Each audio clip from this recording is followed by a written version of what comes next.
Welcome back to the Hillbilly Express. I am your host, Joe Graham. I hope you guys are having a great night.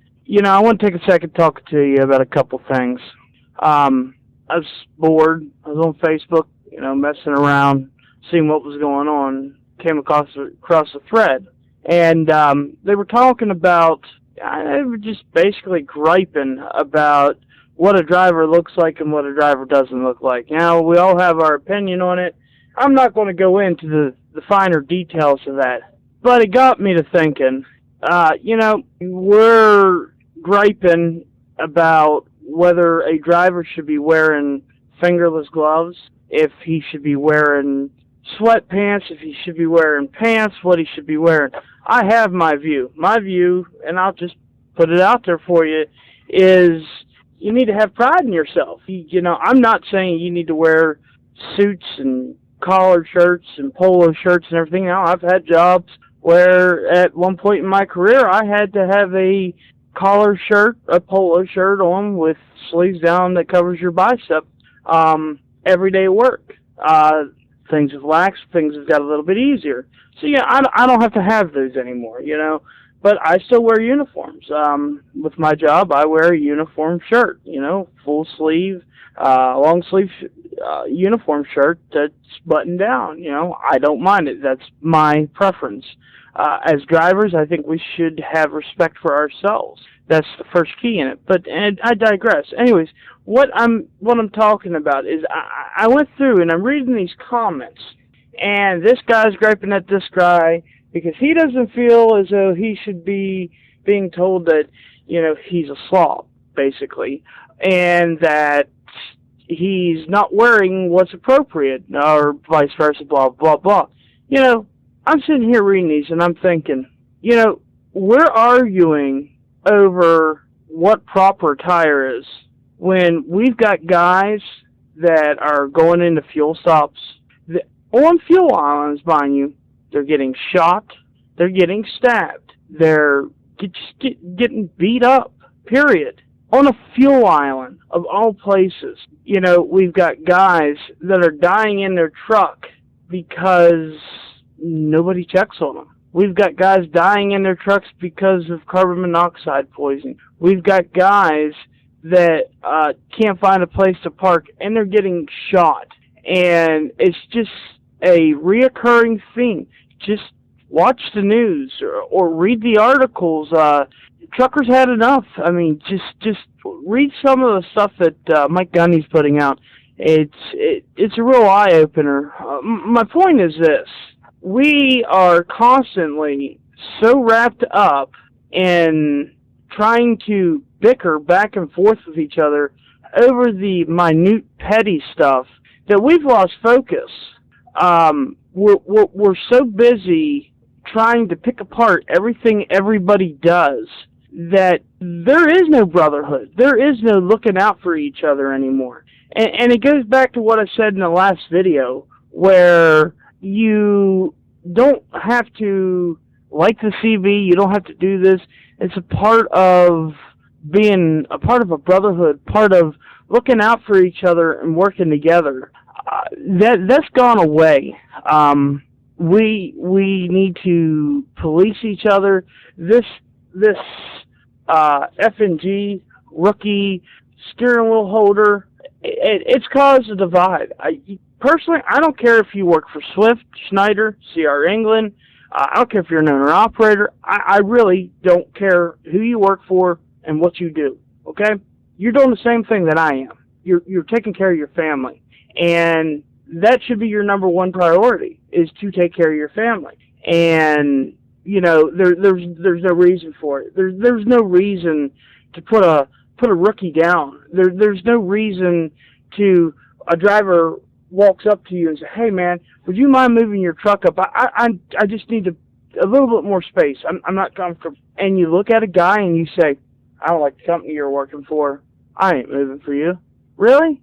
You're really going to do that? I mean, you're a part of the problem. You've got choices here. You can either be a part of the solution or you can be a part of the problem. Me, personally, I'm going to do everything I can to be a part of the solution. Now, I know I'm going to get heat. I know I'm going to get criticized and called names and everything in between. And that's perfectly fine. But I'm going to do what I can to help make that difference to that new guy. Or maybe it's that veteran who's been hardened and he doesn't think there's any hope of that brotherhood, and he's just basically threw up walls. I'm going to do what I can to change that. And I look forward to the challenges, and I know there's going to be disappointments. I'm not stupid, but we need to get past the pettiness, and I honestly think we can. We just have to. We got to stop the bickering. We got to stop the. I don't care about anybody. I don't care about this. I don't care about that. We've got to move past that. There are a lot of guys in this industry, and everybody approved it to me in the last video that I did by the comments that were made. There are a heck of a lot of guys out here that still truly care about this industry, about their fellow drivers and everything.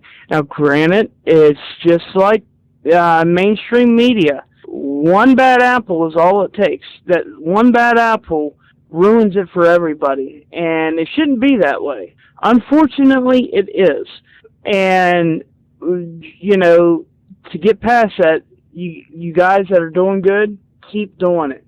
Keep doing the good things, because you will make a difference. You know, these rookies, these novice drivers, these guys that aren't getting the training they're not supposed to. I'm not going to act like it doesn't happen, okay?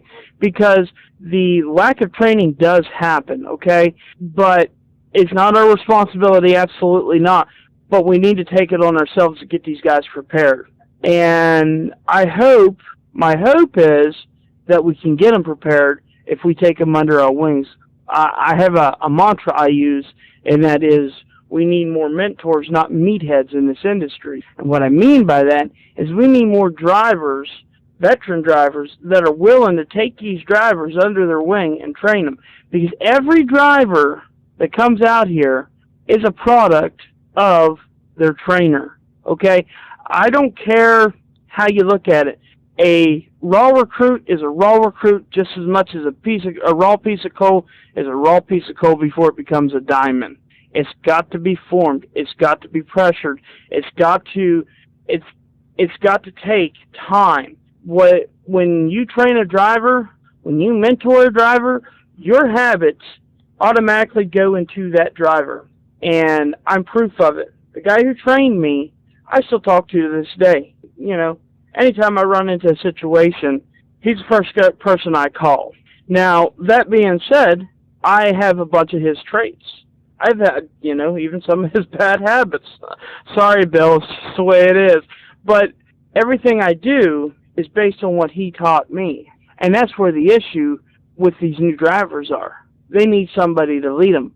I know it's not your responsibility. But once again, we're at that place. You either step up, be a part of the solution, or you be a part of the problem. And this is something that I will be going more into every week on my show. I'm going to start some new stuff on my show. It's going to be I'm going to make it real interactive for guys. And I really hope anybody listening to this will at least give it a shot. Give me a shot. Call in. Let me know your opinions, because that's what I want. I want your voice. I want to know what you feel is wrong. What needs to be improved in this industry. What can make not as much as a brotherhood come back, but the cohesion where we look out for each other, because that's the biggest thing that has become missing in this industry, is we don't look out for each other anymore. We don't. And, you know, I'm not saying that will fix the brotherhood, but it's a place to start. We got to start somewhere, guys. You know, and I'm going to do my best. I've put it out there. You know, I'll put it out here right now, plain as day. You need to call me. Here's my number, 724-880-8489.